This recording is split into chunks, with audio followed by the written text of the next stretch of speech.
NBC 24 देख रहे हैं आप और मैं आप सबके साथ स्वीटी शर्मा। बिहार के मधुबनी और पूर्णिया जिले से बड़ी खबर निकलकर सामने आ रही है। दरअसल मधुबनी और पूर्णिया में देर रात आकाश में ड्रोन जैसी चीजें मंडराती हुई दिखी है, जिसके बाद पूरे बिहार में हड़कंप मच गया है।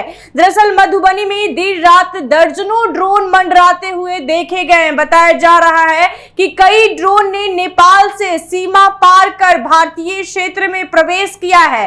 उसके बाद थोड़ी देर बाद चक्कर लगाकर नेपाल सीमा में वापस चले गए। जानकारी के अनुसार ये सारे ड्रोन मधुबनी जिले में भारत नेपाल की 165 किलोमीटर लंबी सीमा पर देखने को मिला है। लोगों का कहना है कि ये ड्रोन मधुबनी हवाई अड्डे से लेकर दरभंगा एयरफोर्स जो है स्टेशन तक मंडराते हुए देखा गया है। आसमान में चमकीले वस्तुओं को देखकर लोगों में कौतूहल और तरह तरह के कयास लगाए जा रहे हैं। सीमा पर तैनात एसएसबी और प्रशासन इस मामले की जांच में जुटी हुई है। 38वां बटालियन एसएसबी ने इस घटना के सूचना अपने अधिकारियों को दी है। दरभंगा में एयरफोर्स स्टेशन होने के कारण इलाके में हड़कंप मच गया है।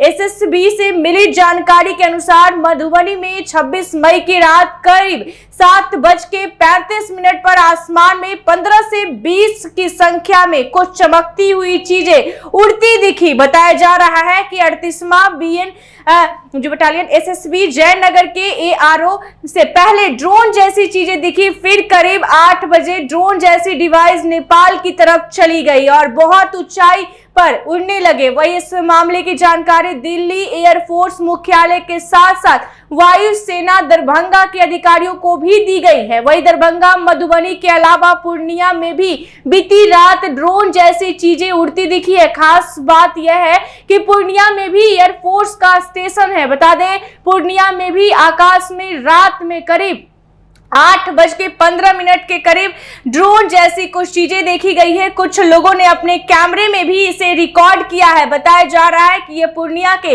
आकाश में 3 से 4 मिनट तक देखा गया है। हालांकि ये ड्रोन है या कुछ और, इसकी पुष्टि अभी नहीं हो पाई है। आप तस्वीरों में साफ तौर पर देख सकते हैं कि 15 से 20 की संख्या में जो कुछ चमकीले चीज है वो मंडराती हुई दिख रही है कि करीब 10 से 15 की संख्या में और जो है आकाश में ड्रोन जैसी कुछ चीजें देखा जा रहा है। पूर्णिया से लेकर मधुबनी और रक्सौल तक देखा गया है। इसको लेकर एसएसपी ने भी रिपोर्ट किया है। पूर्णिया में एयरफोर्स स्टेशन भी है जहां सुरक्षा की काफी पुख्ता व्यवस्था रहती है।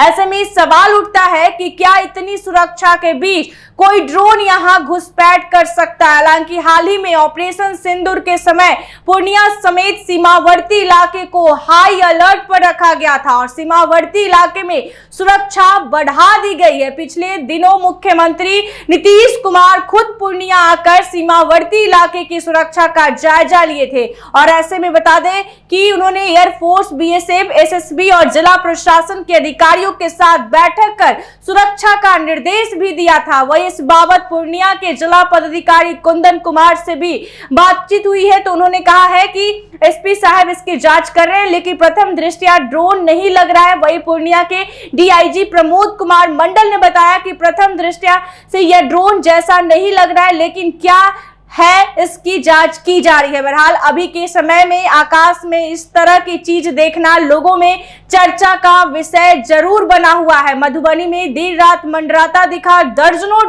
ड्रोन का समूह नेपाल से बॉर्डर क्रॉस कर भारतीय सीमा में किया प्रवेश। भारत नेपाल के 120 किलोमीटर लंबी सीमा में दिखा ये ड्रोन। लोगों की माने तो मधुबनी हवाई अड्डा से लेकर दरभंगा एयरफोर्स स्टेशन हवाई अड्डा तक मंडराता दिखा ये ड्रोन। लोगों में तमाम बातें जो है चर्चा में चलने लगी और आसमान में चमकीला वस्तु को देख लोग तरह तरह की बातें करने लगे और बॉर्डर पर तैनात एसएसबी और प्रशासन जांच में जुटी है। ऑपरेशन सिंदूर से इसे जोड़ा जा रहा है। काशी चमकीला ड्रोन जैसा वस्तु को मधुबनी के जयनगर कमला बीओपी इलाके में भी ड्रोन दिखा है। तो बता दें कि 40 मिनट तक ये ड्रोन मंडराता रहा और दरभंगा और दिल्ली एयरफोर्स मुख्यालय को इसकी सूचना दी गई है। ऐसे ही तमाम खबरों के लिए देखते रहे एनबीसी 24। धन्यवाद।